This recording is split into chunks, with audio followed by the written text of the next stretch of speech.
除了食正肠以外，真侪人爱食四修啊蛋散。这摆台湾灯会也业者推出四修啊礼盒，这是互人票选伫网络上界穿的伴手礼盒无。业者讲，因主要是以四修的意涵来开发礼盒，说意外引起讨论。讲到这四修啊到底是安怎解号这款叫做四修啊这个称呼呢？咱来听专家安怎讲。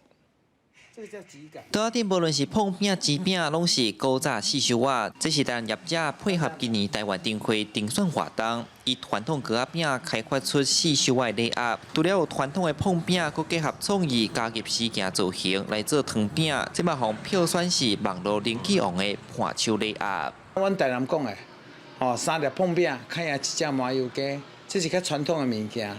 啊，煎饼是。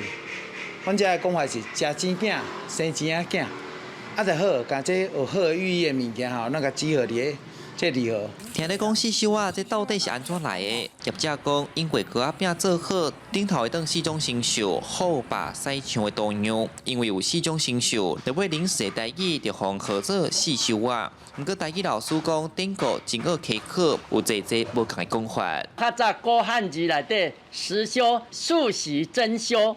就是讲咧，素食拢有喙食物啊，搁来另外一款咧，就是讲即个饼盒啊，通常都要有4格啊，当放4样喙食物啊，所以嘛叫做四修啊。